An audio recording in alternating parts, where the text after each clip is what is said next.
और हमारे देश के टूरिज्म पोटेंशियल को सामने लाने वाले बेस्ट ट्रैवल क्रिएटर अवार्ड के विनर हैं Kamiya Jaani, the founder of Curly Tales. हमारे देश के कई ऐसे पहलुओं को सामने रखा है जो अभी तक अनएक्सप्लोर्ड रहे हैं। So the beauty of India has been showcased by her in her videos. That's Kamya Jani. बहुत बहुत बधाई। Thank you so much. Thank you. Thank you. Kamiya जी बताइए। मुझे घूमने का बहुत शौक है और मुझे लगता है कि जब हम ऑफिस से थके आ रहे आते हैं या वीक भर पूरा काम करते हैं, वीकेंड्स में हमें एंजॉय करना चाहिए। जो इतनी ब्यूटीफुल नेचुरल ब्यूटी हिंदुस्तान में है वो एंजॉय करनी चाहिए। और मुझे लगता है भारत सबसे ज्यादा खूबसूरत देश है और यही ऑब्जेक्टिव है कि ग्लोबल मैप पर भारत नंबर 1 पर हो बस।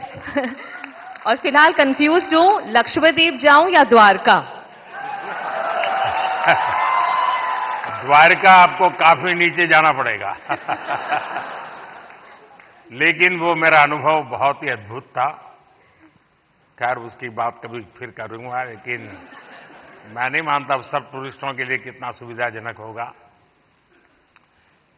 लेकिन अब जैसे मैं आदि कैलाश गया था, आदि कैलाश हमारा काफी ऊंचे टॉप पर है,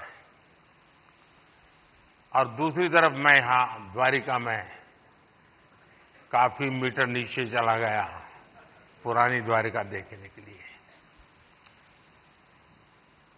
आप ये जब भारत की इन धरोहर का परिचय करवाती हो तो मैं दो विषय लेकर इन दिनों चल रहा हूं। उसमें आप जो क्रिएटर्स होते हैं मदद कर सकते हैं। एक हमारे लोग क्या करते हैं, जैसे कहीं चले गए सोमनाथ, तो बस में ट्रेन में अपनी कार से उतरेंगे, भागेंगे, और जैसे भगवान अभी कहीं जा रहे हैं तो पकड़ो। उनके दिमाग में यही रहता है, तो दौड़ो पकड़ो, और फिर एक बार देख लिया तो इधर उधर छुट्टी। मैं कहता हूं भाई ऐसा क्यों करते हो?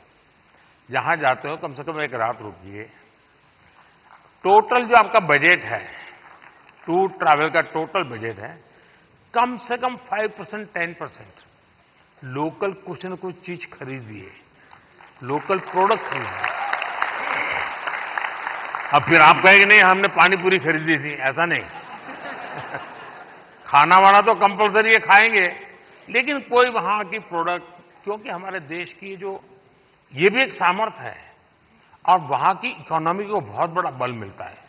अब जैसे मान लीजिए आप बद्रीनाथ गए और वहीं से थोड़ा 5 किलोमीटर दूर मणा गांव गए और मणा गांव से हैंडीक्राफ्ट खरीदा, तो हिंदुस्तान का वो पहला गांव, उसके बाद चाइना आ जाता है, वो पहला गांव, वहां के कुछ चीजें खरीद करके अपने गांव ले जाओगे, देश की एकता को हमेशा हमेशा बनाए रखने में काम आएगा।